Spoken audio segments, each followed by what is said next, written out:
Chapter 16: The Bee Pastures. When California was wild, there was one sweet bee garden throughout its entire length, north and south, and all the way across from the snowy Sierra to the ocean. Whenever a bee might fly within the bounds of this virgin wilderness, throughout the redwood forests, along the banks of the rivers, along the bluffs and headland fronting the sea, over valley and plain, park and grove, and deep leafy glen, or far up the piney slopes of the mountains, throughout every belt and every section of of climate up to the timberline, bee flowers bloomed in lavish abundance. Here they grew more or less apart in special sheets and patches of no great size, there in broad flowing folds hundreds of miles in length, zones of polleny forests, zones of flowery chapelle,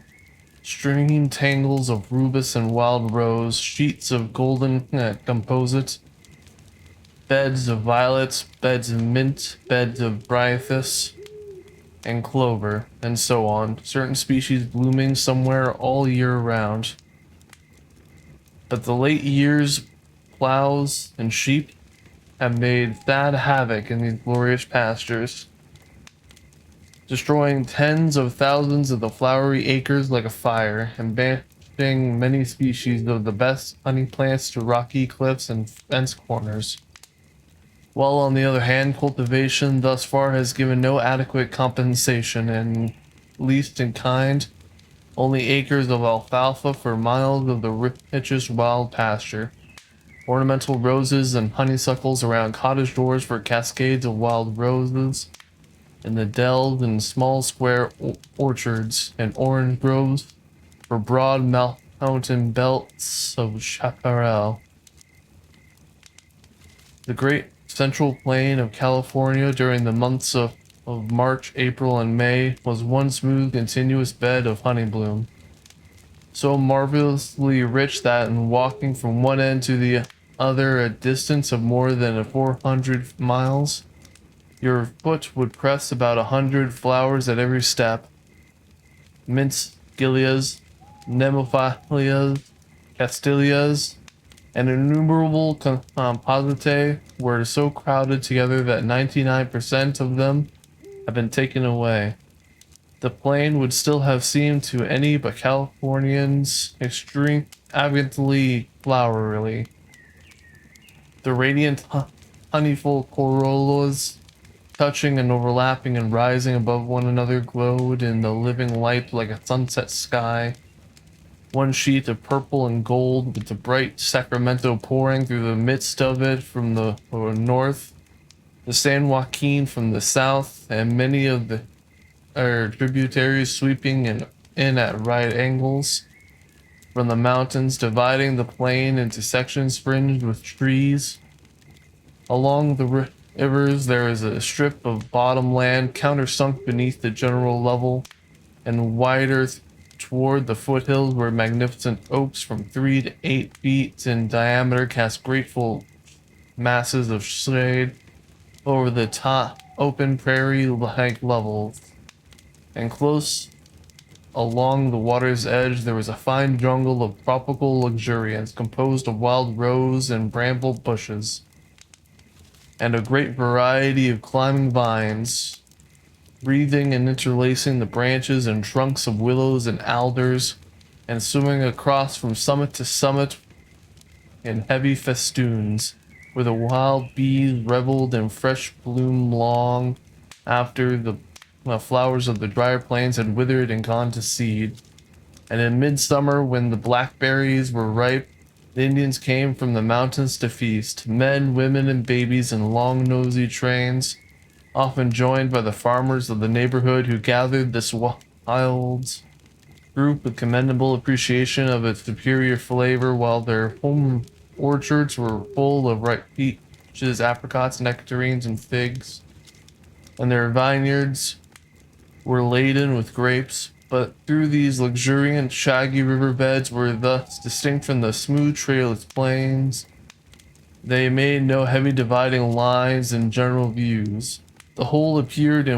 as one continuous sheet of bloom bounded only by the mountains. When I first saw this central garden, the most extensive and regular of all the bee pastures of the state, it seemed all one sheet of plant, gold, hazy and vanishing in the distance, distinct as a new map along the foothills of my feet. Descending the eastern slopes of the coast range through beds of gilias and lupins, and around many a breezy hillock and brush-covered headland, I at length waded out into the midst of it. All the ground was covered not with grass and green leaves, but with radiant corollas. About ankle deep along the foothill, knee deep or more 5 or 6 miles out. Here were Bahia, Madia, Madaria, Rurelia, Chrysoprus, Brogthing, Grindilla, etc., growing in close social congregations of various shades of yellow, blending finely with the purple Clericia, Orthocarpus, and Orinthia, whose delicate pebbles were drinking the vital sunbeams without giving back any sparkling glow. Because so long a period of extreme drought succeeds this rainy season, most of the vegetation is composed of annuals, which bring up simultaneously and bloom together at about the same height above the ground, the general surface being but slightly ruffled by the taller Balaceas, penstemons, and groups of Salvia corducea, the king of the mints. Sauntering in any direction, hundreds of these happy sun petals rushed against my feet at every step and closed over them as if I were wading in liquid gold. The air was sweet with fragrance. The larks sang their blessed songs, rising on the wing as I advanced, then sinking out of sight in the polleny sod, while the myriads of wild bees stirred the lower places, and small bands of antelopes were almost constantly in sight, grazing curiously from slight elevation, and then bounding swiftly away with the unrivaled grace of motion. Yet I could discover no crushed flowers to mark their track, nor indeed any destructive action of any wild foot or tooth whatsoever.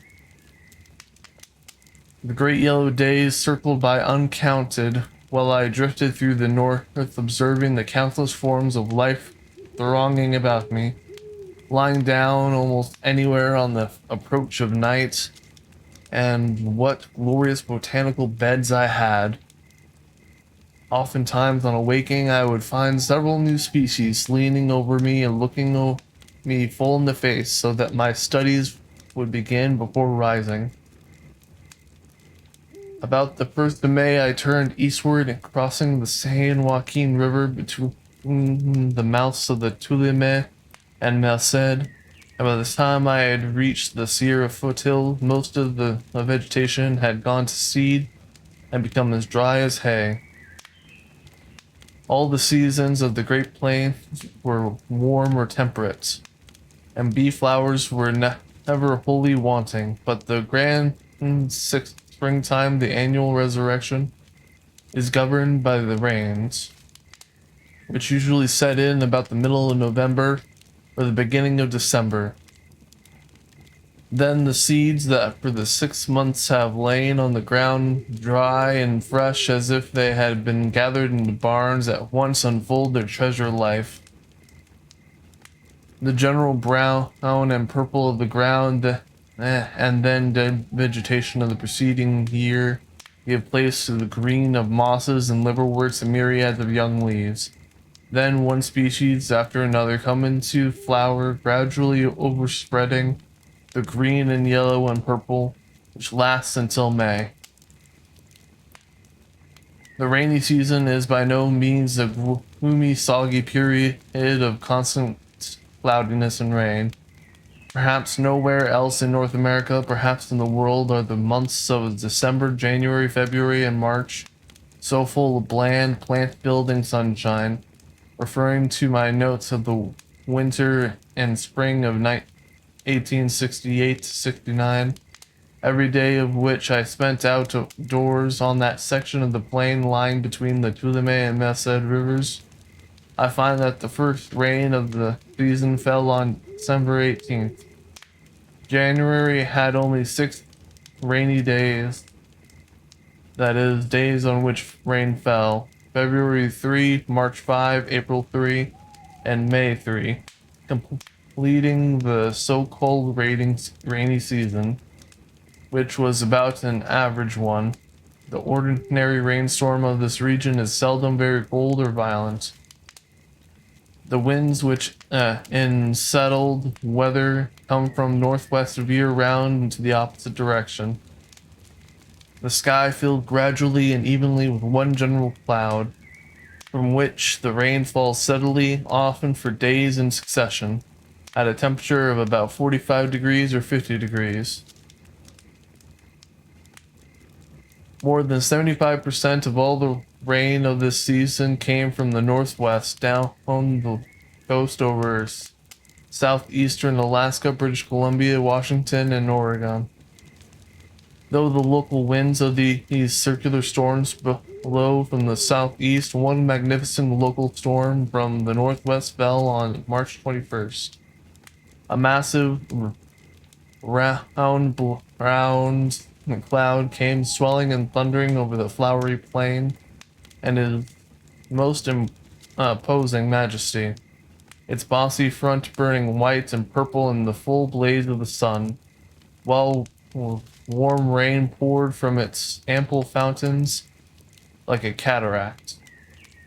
beating down flowers and bees and flooding the dry watercourses as suddenly as those of Nevada are flooded by the so-called cloudburst.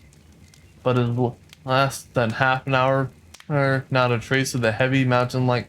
cold structure was left in the sky, and the bees were on the wing, as if nothing more gratefully refreshing could have been sent them.